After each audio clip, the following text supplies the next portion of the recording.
Bonjour et bienvenue au podcast Les Indécises, épisode 10. Déjà, je suis vraiment contente parce que je m'avais mis comme but de commencer mon podcast, même si j'avais aucunement comment faire, OK? Puis ça, là, c'est la preuve que tu peux tout faire si tu t'instruis puis t'apprends. Puis des fois, ça fait peur de se lancer dans le vide, mais je suis tellement contente de l'avoir faite parce que j'aime ça, venir vous jaser.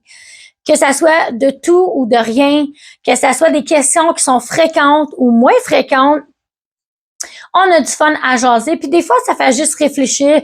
Puis j'aime trouver ma communauté de mamans ou peu importe, de femmes qui, comme ils correspondent avec moi, ils se posent les mêmes questions, on est dans les mêmes valeurs et tout. Puis j'aime ça avoir vos opinions sur le podcast. Alors, sentez-vous pas gênés. On est sur Spotify, YouTube et Balado. Je mets aussi des petits bouts sur Instagram pour vous montrer un peu c'est quoi l'épisode de la semaine. Alors, j'espère que vous aimez ça puis que vous allez continuer à revenir à écouter les émissions. Aujourd'hui, on parle de quelque chose qui m'a marqué quand j'ai travaillé dans des jobs de 9 à 5, OK? Exemple. Puis c'est une anecdote que je vais un peu vous conter qui m'a énormément marqué. Quand j'ai travaillé dans mon ancien emploi au Shell, j'étais gérante d'un dépanneur. Avant d'être gérante, je travaillais dans les 4 stations que le propriétaire appartenait, puis je formais des gens. J'ai formé des gens, j'ai appris à connaître pas mal le in et le out de l'entreprise. J'ai vraiment aimé mon expérience aussi. Mais il y a quelque chose qui m'a vraiment marqué parce que moi, je comprenais pas ça. Puis ce qui m'a marqué le plus, c'est le vol d'employés. Genre, les employés se donnent un privilège de voler, se donnent... Je sais pas comment que les gens ils font pour faire ça, mais qui ont pas peur de se faire pogner, qui s'en foutent des conséquences, qui s'en foutent de... Puis comme des conséquences qui peuvent avoir un gros impact dans ta vie. Si tu as un dossier criminel, là, tu peux plus sortir du pays, tout dépend de ton casier judiciaire, mais essaie de trouver une job après ça. Quand tu as un dossier criminel, surtout pour du vol, pas personne va vouloir t'engager, là, parce que veut pas, ils vont se dire, tu vas me voler moi aussi. Puis, mon anecdote, dans le fond, c'est celle qui m'a vraiment marquée. Je formais une fille, OK? Puis c'était son 2e chiffre, OK? Elle avait été formée à une autre station par un autre employé vite fait la journée d'avant. Puis ensuite de ça, elle est venue à la station où ce que j'étais pour se faire former par moi. C'est sa 2e journée de formation, 2e chiffre. Je la vois qu'elle est super, ça va bien. Puis, nous, c'est vraiment important de faire des dépôts. Alors, comme vous savez, c'est un commerce qui bouge beaucoup. Faut pas avoir trop d'argent dans notre caisse. On sait, les risques sont plus élevés dans un dépanneur. Des hold-up, il y en a eu. Puis, mettons que c'est plus avantageux d'avoir 100 pièces dans la caisse que d'en avoir 1000. Puis, cette jeune femme-là, elle faisait bien sa job. Puis, elle prenait connaissance qu'il fallait qu'elle fasse un dépôt. Puis, je trouvais ça super. Puis, elle avait l'air bien sur la caisse, tout était bien. Alors moi, je me suis enlevée de la caisse parce que c'est un petit magasin là, il y a juste une caisse. Alors, je voulais vraiment qu'elle se pratique avec les clients, elle toute seule, comme moi je la surveillais du côté. Puis moi je suis quelqu'un qui est très très propre, qui est organisé, toute une place. J'aime que ça soit beau, j'aime que ça sent bon. Je suis vraiment propre. Puis dans ce magasin là. C'est un petit magasin, c'est très occupé. Alors, je décide d'aller laver la salle de bain. Je suis comme, hey, je vais aller laver la salle de bain. Il suffit que tu as tout sous contrôle, ça va bien. À ce moment-là, on avait un petit break, c'était pas trop occupé. Elle dit, OK, parfait. Elle dit, je vais faire un dépôt. Ben, j'ai dit, c'est bien, parfait, faites-le. Tu sais, comme, moi, je suis contente qu'elle y pense. Parce que je veux pas qu'elle se retrouve avec 1000 pièces dans le cash, tu comprends? So, je suis contente qu'elle pense. Je suis comme, mais oui, allez-y, non, non. Puis je regarde de face, là. Je suis comme, moi, je vais juste laver la salle de bain vite fait. Puis comme, la salle de bain, c'est au bout de, l'autre bord du lit, là. Comme c'est pas loin, là. C'est un petit magasin. Puis tout est correct, tu sais. Tout m'a l'air beau. Je l'entends pitonner sur la caisse, dépôt, envoyer ça. J'entends le cash ouvrir. Puis après ça, on le met ça dans le safe. Mais moi, j'ai entendu ça de mes oreilles, mais j'ai pas vu. J'ai pas regardé si elle a vraiment mis dans le coffre l'argent. J'ai entendu toutes les étapes qu'elle a faites avant, mais j'entends pas, ça n'a pas de bruit, mettre l'argent dans un coffre. Ça fait pas de bruit. So, moi, je me dis, elle a punché, tout est good. Mais non. Tout était pas good.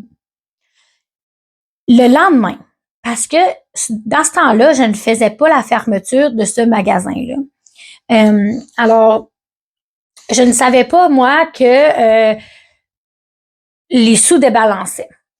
Le lendemain, le lendemain, le propriétaire vient me voir, puis il me parle de cette dame-là qui est en training, qui est en formation, son deuxième chiffre.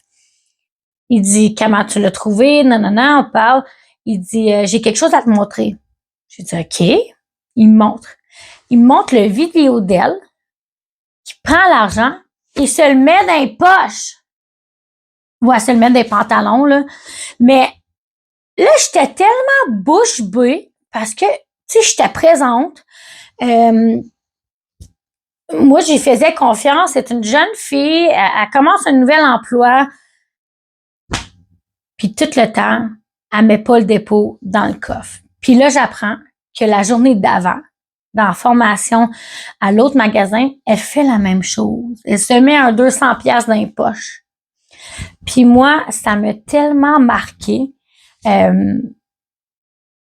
parce que c'est tellement une trahison, c'est tellement une mauvaise valeur. Moi, j'ai 33 ans. Puis j'ai été élevée avec les bonnes vieilles valeurs. Je viens de la campagne aussi. Tu sais, j'ai été élevée avec un père qui me disait toujours, on ne crache pas dans la main qui nous nourrit. Puis ça, il peut y en avoir mille et un sayings pour dire ça. Mais moi, ça, là, ça m'a toujours marqué. Tu craches pas dans la main de la personne qui te nourrit. En voulant dire, ce gars-là, là, ce propriétaire-là, prend une chance sur toi. Te donne une job.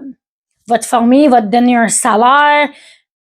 Puis toi, tu craches d'en face. Comme si, littéralement, tu le voles à ton deuxième chiffre. Puis je sais que si tu voles après 1 an, c'est autant du vol. Mais je veux dire, c'est ton deuxième chiffre, girl.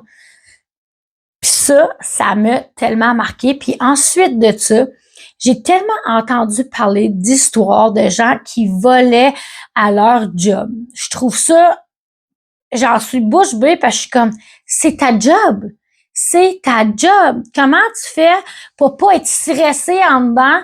Tu voles de quoi? T'es pas stressé, tu continues à faire ta job comme si rien n'était. J'ai de la misère avec ça parce que c'est que pour moi, je suis quelqu'un d'honnête. J'ai pas été élevée comme ça, puis ça m'a vraiment marqué au point que il y a peut-être des gens qui ont pas été élevés comme ça. Il y a peut-être des gens qui ont pas eu cette valeur-là, mais moi, cette énigme-là de pas cracher dans la main de la personne qui te nourrit est très fort dans ma tête, puis je trouve ça vraiment, vraiment fou. J'en ai vu d'autres vols d'employés dans d'autres entreprises, des vols de produits, vols de temps.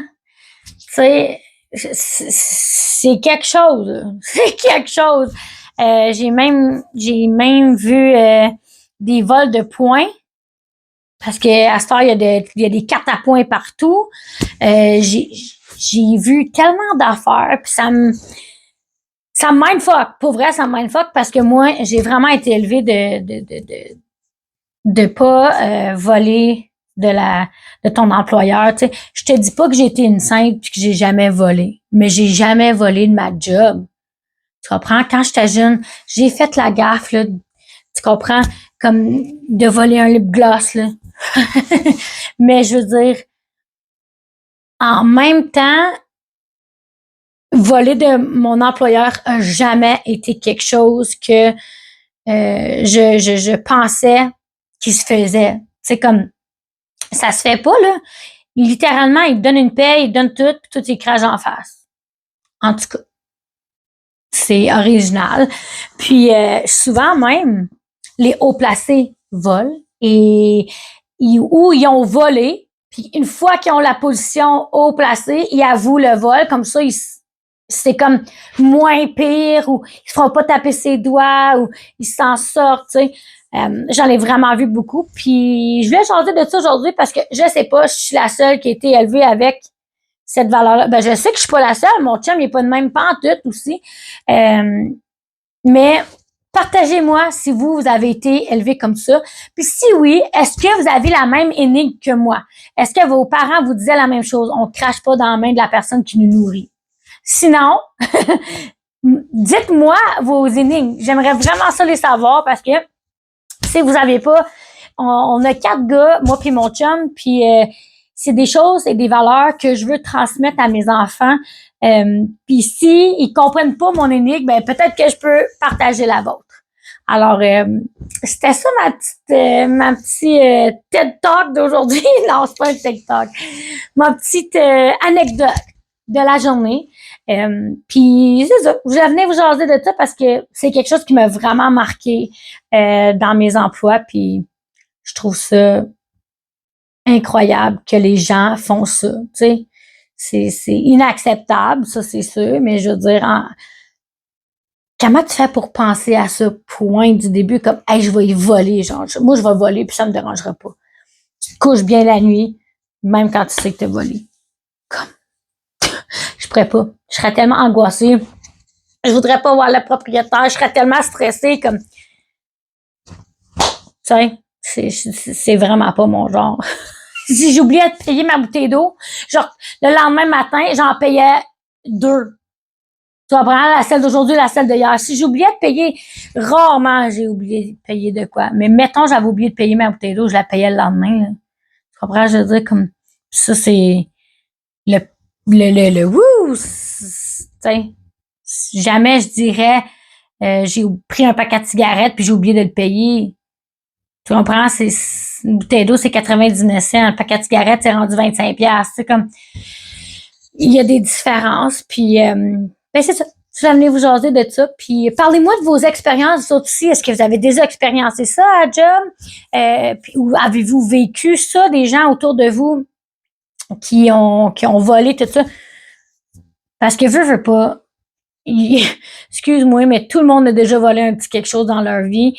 Mais c'est pas ça que je veux savoir. Je veux vraiment savoir si vous avez déjà vu des gens ou expériencé des gens qui ont volé autour de vous, puis ça vous a vraiment marqué. Alors, surtout à job, là, je te parle. Alors, j'espère que vous passez une belle journée. Bye! Ah oui, c'est vrai, j'ai fait un petit setup différent aujourd'hui parce que ça me tentait pas de masser sur mon lit. Ça me tentait pas.